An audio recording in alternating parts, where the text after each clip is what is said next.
Gracias. Gracias, gracias. Buenos días, ¿cómo están todos? Fuerte, fuerte, ¿cómo están todos?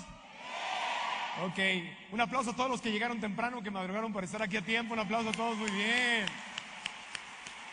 ¿Quién conoce Padre Rico, Padre Pobre? ¿Quién lo ha leído? Levante la mano, perfecto. ¿Quién no lo ha leído? Ok, anótenlo, es un libro que les recomiendo muchísimo que lean. La razón por la que estoy haciendo preguntas es por esto.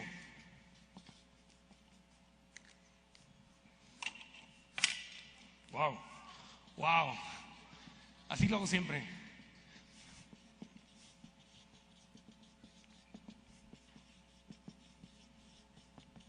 ¿Qué dice aquí? Exactamente, aprender requiere energía. ¿Qué dice aquí? Más o menos, ¿qué dice aquí? Aprender requiere energía, exactamente. Y si yo no les hago preguntas y no les pido que me contesten y no les pido que se volteen, al ratito lo voy a hacer con el de junte, que le den un high five y que le digan, ah, mira, ya aprendí algo, y se muevan un poquito, se me quedan dormidos. ¿Está claro? Entonces no venimos aquí a quedarnos dormidos, ¿o sí? O sea, no quiero que sea como que cuando van a la iglesia el domingo y están los apóstoles, te alabamos, Señor. Entonces, ¿qué dijo? ¿No? Entonces, no queremos eso, queremos que estén despiertos. Entonces, ¿están despiertos, sí o no? Ok, entonces, cuando conocí a Robert Kiyosaki, yo le dije a Robert, yo estoy muy confundido. Le dije, porque yo no tuve un papá rico y un papá pobre. El libro, levante la mano, ¿quiénes no lo han leído? Levante la mano. Ok, para los que no lo han leído, Padre Rico, Padre Pobre es la historia de Robert Kiyosaki, que nació en Hawái, es de ascendencia japonesa, no es japonés, es americano, pero nació en Hawái, y él tenía un papá pobre que fue su papá, sanguíneo. Su papá era maestro de escuela, era un hombre brillante, trabajador, trabajó para el gobierno toda su vida, pero murió pobre. ¿Por qué? Porque nunca tuvo educación financiera. Y el papá rico era el papá de su mejor amigo, que era un empresario, era dueño de negocios, llegó a ser dueño de algunos de los hoteles más lujosos que hay en Hawái. Y el papá de su mejor amigo, y él le decía, no trabajes por el dinero, aprende a ser dueño de negocios, aprende que el dinero trabaje para ti. Ese era el papá rico. Y el papá pobre le decía, ve a la escuela, saca buenas calificaciones, consigue un trabajo seguro, ahorra y retírate. Entonces él creció con esas dos filosofías. Entonces por eso Robert Kiyosaki acabó siendo una mezcla de los dos. Acabó siendo maestro como su papá pobre, pero maestro de educación financiera como su papá rico. ¿Ok? Entonces yo le decía a Robert Kiyosaki, yo no tuve un papá rico y un papá pobre, pero yo nací en la frontera entre un país rico y un país pobre. Yo nací en Tijuana, Baja California. ¿Quién ha estado en Tijuana? Levante la mano. ¿Quién no ha estado en Tijuana? ¿Quién lo ha visto en la tele? ¿Quién lo ha visto en la... ¿Ya qué? ¿Ya te cansaste? ¿No? Bueno, cuando naces en una ciudad como Tijuana, yo nací a una cuadra de Estados Unidos, literalmente a una cuadra estaba el Bordo y allí estaba Estados Unidos. Entonces creces en una ciudad pobre, en un país pobre, pegado no solamente a un país rico, sino a San Diego, que es una de las ciudades más ricas del mundo entero. La economía de California es una de las economías más ricas por sí solas del mundo entero. Entonces el contraste entre vivir en Tijuana y San Diego es muy grande. Creces cruzando de un país rico a un país pobre. Pero yo le decía a Robert Kiyosaki, no entiendo algo. México es el país pobre, pero México tiene oro, tiene petróleo, tiene plata, tiene playas, tiene gastronomía, tiene talento, tiene historia, tiene todo. México no debería ser el país rico porque Estados Unidos no tiene nada de eso. Sin embargo, ellos son financieramente ricos y nosotros somos financieramente pobres. Y me dice Robert Kiyosaki, es que es muy sencillo, Marco, porque el dinero no se crea con base en los recursos que tienes.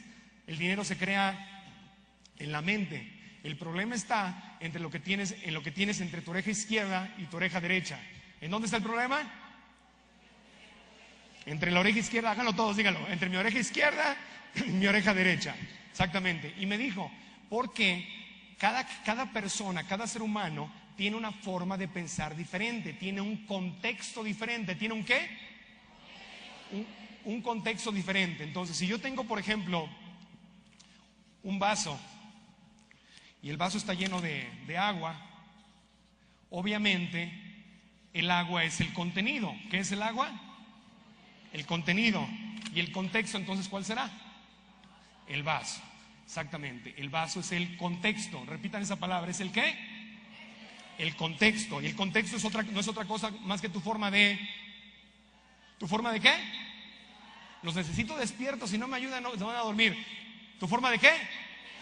Tu forma de pensar, exactamente. Entonces lo que sucede es algo. Si yo tengo una forma de pensar chiquita, un contexto chiquito, ¿verdad? Comparado con un contexto más grande. Y de repente digamos que el agua es el dinero, porque la gente piensa en el contenido. Dice que la gente, quiero tener dinero, quiero tener dinero, quiero tener dinero, quiero dejar de sufrir por el dinero. Y estás pensando en el dinero, es el contenido. Y nunca piensan en el contexto. Entonces el problema es que, aunque haya mucho dinero, si tú tienes una forma de pensar chiquita, si tu educación es muy pequeña, va a caer el dinero y después de que caiga, ¿qué va a pasar? ¿Qué va a pasar? Se va a llenar, y si le sigo echando dinero, ¿qué va a pasar? Se va a derramar. Entonces, si tengo un contexto chiquito, ¿puedo tener el dinero? No, no puedo tenerlo, porque mi forma de pensar me limita de tener el dinero. Entonces mucha gente dice, en este momento la gente está diciendo, es que no hay dinero, es que estamos en una crisis. Por cierto, una crisis mundial, no es una crisis de México, estamos todos claros en eso, ¿verdad? Ok, la gente dice, no hay dinero. Y yo les pregunto, ¿de verdad no hay dinero? Nunca en la historia de la humanidad los gobiernos del mundo habían producido tanto dinero, porque el dinero lo hace el gobierno, lo imprime, lo imprime, lo imprime, lo imprime.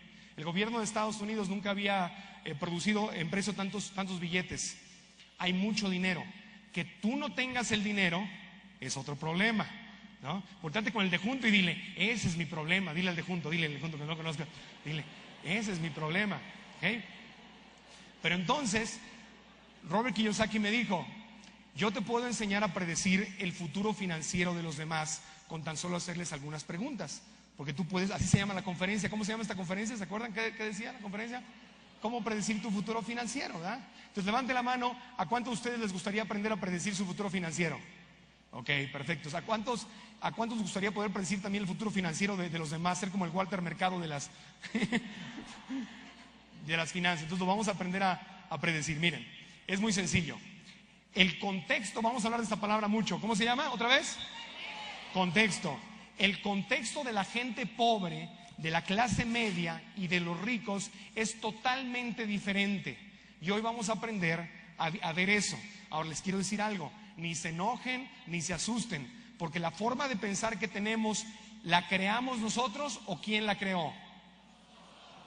¿Seguros? Cuando estabas chiquito, ¿tú decidiste cómo ibas a pensar? ¿Quién te enseñó a pensar? Tus papás. ¿Y a ellos quién les enseñó a pensar? Sus papás. Y además de tus papás y tus abuelitos, y te lo enseñan con todo el amor del mundo. No estoy diciendo que te lo dicen con ganas de fregarte, no, te lo enseñan con todo el amor. Pero si ellos les enseñaron lo mismo, lo único que hacen es repetir como periquitos, ¿verdad? ¿Quién más te enseña a pensar? Los maestros. ¿Y a ellos quién les enseñó a pensar? Otros maestros y otros papás. Tampoco es culpa de ellos, ¿verdad? Se va repitiendo. ¿Quién más te enseña a pensar? Los medios de comunicación, la radio y la televisión, que solamente tiene a gente que está educada igual que tú, que está repitiendo lo que aprendieron. ¿Quién más te enseña a pensar? ¿Quién? La iglesia, exactamente. Según la religión que tengas, también te enseñan a pensar. Tu entorno te enseña a pensar. Todo lo que está a tu alrededor te enseña a pensar. Entonces, si ven algo que les molesta y les irrita, qué bueno. Esas son buenas noticias. Porque la buena noticia, ¿cuál será? Que puedo cambiar. Cuando yo decido, lo primero que tengo que hacer es observar algo, es decir, a ver, voy a ver cómo pienso. Si puedo si estoy aquí en medio del problema y no me puedo observar desde afuera, ¿puedo cambiar?